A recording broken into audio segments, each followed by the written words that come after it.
अस्सलाम वालेकुम स्टूडेंट्स, कैसे हैं आप सब लोग? वालेकुम सलाम। बहुत शुक्रिया जनाब। बढ़िया जी। बस मेरी थोड़ी सी तबीयत खराब हुई थी, मगर अब अल्लाह मेरे का फजल है कि मैं काफी ठीक हो गया हूँ। मेरी कमर में दर्द निकल आई थी।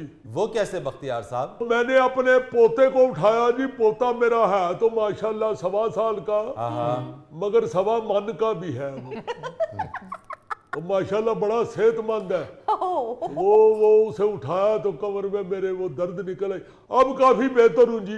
चले अल्लाह का शुक्र है बख्तियार साहब, इस उम्र में आपको भारी भरकम चीजें नहीं उठानी चाहिए, जरा एहतियात मुझे आते हुए मेरी वो बहू ने मुंह च आलू पा लिया की हो जाता तेन। मेरी बहू ने कहा है कि जरा फरहान को उठा ले, रो रहा है। मैंने कहा नहीं बेटे, मैंने आज क्लास लेनी है। हाँ, अच्छा किया आपने। चले मेरी नजर ये पड़ी, यावर साहब किधर है भाई? वो इस तरह हुआ है अपना टीचर बेटे कि आपने पिछली दफा बताया था ना वो पहाड़ का वो दर्जा हरारत जो कि दिन को वहां गर्मी होती है और रात को माइनस हो जाता है। अरे आपको तो याद है। हाँ, तो वो क्लास क्योंकि रात की थी तो वो यावर साहब को ठंड लगी, वो आज नहीं आए। माना साहब, मैंने तो सिर्फ तस्करा किया था, कोई वहां की सैर को तो लेके नहीं गया था मैं। वो तो जी यावर साहब कौन से टीन एज में है, वो तस्करा सुन के ही बीमार हो जाती है। रोजाना तो उसको मेथिक बाल का इंजेक्शन भी लगता है। मेथिक बाल? जी, ये सादिक इकबाल का छोटा भाई। यार वो अमाना साहब इंजेक्शन की बात कर रहे हैं, आप सादिक इकबाल को बीच में लेकर आ गए। चले छोड़ें, आगे बढ़ते हैं, आज की क्लास का आगाज करते हैं। जरा आज आपको कुछ दिलचस्प हकायक बताएंगे, लेकिन मैं अभी ये नहीं बताऊंगा कि कौन सी चीज़ है जिसके बारे में हम बात करेंगे। सबसे पहले ये बताइए, आप सब लोगों ने अपने अपने बचपन में कोई ना कोई मशगला तो अपनाया होगा। कोई डाक टिकट जमा करता होगा, कोई सिक्के जमा करता होगा, कोई पुराने नोट जमा करता होगा। आप में से किसी का कोई ऐसा मशगला जिसके बारे में आप मुझे बताना चाहें? जी सर, ये रमजान साहब सिक्के इकट्ठे करते रहे हैं जी, बल्कि अब भी करते हैं। अच्छा, ये इनका मशगला है क्या? हाँ जी, हाँ जी। ये कई दफा इशारे पे खड़े होके तो गाड़ियों के शीशे खड़का के सिक्के इकट्ठे करते हैं।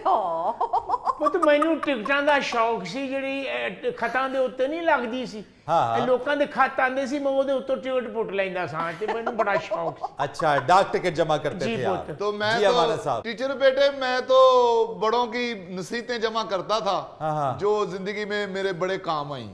जी, जो नसीहतें माचिस के पीछे लिखी होती हैं वो इकट्ठी करते रहे।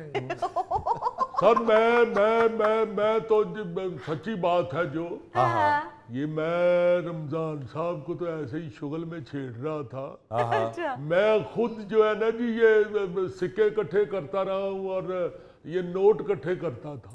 आज मैं आपको करेंसी के हवाले से बताने जा रहा हूँ। ये करेंसी जो लेन देन में इस्तेमाल होती है, तिजारत के लिए इस्तेमाल होती है। और आपको ये बताऊं कि सबसे जो कदीम जो करेंसी जिसका इस्तेमाल हुआ, यानी उससे पहले तक बार्टर सिस्टम राइज था। ये आप लोगों को मालूम है जी कि बार्टर सिस्टम क्या होता है? वो क्या होता है जी? सानू पता होता तो इत्थे होंदे। कदीम जमाने में किसी चीज की लेन देन के लिए जब करेंसी नहीं होती थी तो किसी चीज के एवज कोई दूसरी चीज दे दी जाती थी। इसे बार्टर सिस्टम कहा जाता था। यानी कि अगर किसी ने कोई अनाज है, कोई अनाज उगाता है और उसको किसी दूसरी चीज की जरूरत है, फर्ज कर ले आपके उसको किसी कपड़े की जरूरत है, तो वो अपना अनाज देता था कपड़े वाले को, और कपड़े वाला जो है वो उसको अपना कपड़ा दे दिया करता था।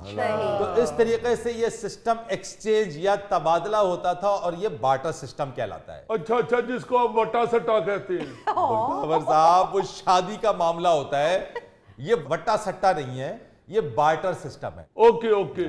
अच्छा, फिर जमाना आगे बढ़ा। जब जमाना आगे बढ़ा तो उसके बाद इंसान को यह ख्याल आया कि इस तरीक़ाकार से थोड़ा आगे जाया जाए और करेंसी या सिक्का जो है वो उसको राइज किया जाए। तो जो सबसे कदीम सिक्का जो कि राइज हुआ, जिसकी तारीख है वो 5000 साल पहले मुतारिफ कराया गया। और आजकल जिस तरह मुख्तलिफ करेंसी के नाम है, रुपया, डॉलर, रियाल, लीरा, उसी तरीके से जो सबसे पहली करेंसी थी उसका नाम था मेसोपोटेमियन शेकल। हाँ, और ये 5000 साल पहले इसका आगाज हुआ। मेसोपोटेमियन کرنسی کا نام تھا یا کسی کیمیکل کا نام تھا جی؟ بختیار صاحب، یہ جو میسوپوٹیمیا ہے یہ بنیادی طور کے اوپر آج کا جو عراق، جو ماڈرن عراق جس کو کہتے ہیں، یہ علاقہ، یہ حصہ میسوپوٹیمیا کہلایا کرتا تھا پہلے۔ اچھا مجھے ایک بات بتائیے جی، یہ تو میں نے آپ لوگوں کو بتا دی کہ جو پہلی کرنسی تھی یعنی 5000 سال پہلے جس کا آغاز ہوا، آج کی تاریخ میں آپ کو پتہ ہے کہ جو سب سے پرانی کرنسی جو آج بھی چل رہی ہے اس کا نام کیا ہے؟ جی بختیار صاحب، دیو اللہ دے نادا۔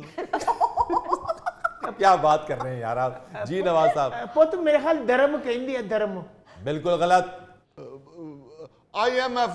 ہمارا صاحب میں نے کرنسی کا نام پوچھا ہے، IMF انٹرنیشنل مانیٹری فنڈ ہے، ادارے کا نام ہے، کرنسی نہیں ہے۔ سب سے پرانی کرنسی جو اب بھی چل رہی ہے وہ برٹش پاؤنڈ ہے جناب، اور 1200 سال پہلے اس کا آغاز ہوا اور آج بھی برٹش پاؤنڈ چل رہا ہے، کافی تگڑی کرنسی۔ بلے بلے بلے، اسی لیے میرا خیال ہے پاؤنڈ بہت مہنگا ہو گیا۔ اچھا اسی طریقے سے آگے اگر آپ چلیں، بر صغیر کی اگر ہم بات کرتے ہیں، آپ کو معلوم ہے روپیہ کس نے متعارف کروایا تھا؟ جی بختیار صاحب۔ قائد اعظم صاحب نے جی۔ مغلوں نے۔ چلیں میں بتاتا ہوں آپ لوگوں کو، روپیہ متعارف کروایا تھا 16ویں صدی میں شیر شاہ سوری نے۔ اس وقت سکہ جاری انہوں نے کیا اپنے وقت میں اور اس سکے کا نام روپیہ رکھا۔ اس طریقے سے روپیہ رائج ہوا اور پھر آج تک روپیہ مختلف اشکال میں ہمارے سامنے نظر آتا ہے۔ جب پارٹیشن ہوا 1947 میں، جب پاکستان آزاد ہوا، تو آپ کو معلوم ہے کہ پاکستان کا اپنا کوئی کرنسی نوٹ نہیں تھا، یعنی انڈین روپیے کے اوپر پاکستان کو پرنٹ کیا گیا اور وہ ہمارا روپیہ بنا اور کافی عرصے تک وہ چلتا رہا۔ لیکن اس کے بعد اکتوبر 1948 یعنی 1 اکتوبر 1948 میں اسٹیٹ بینک آف پاکستان نے پہلی مرتبہ پاکستان کا اپنا روپیہ یا نوٹ جاری کیا، جو 5 روپے، 10 روپے اور 100 روپے کا نوٹ تھا، اور یہ ہمارا پہلا پاکستان کا نوٹ تھا جو جاری کیا گیا۔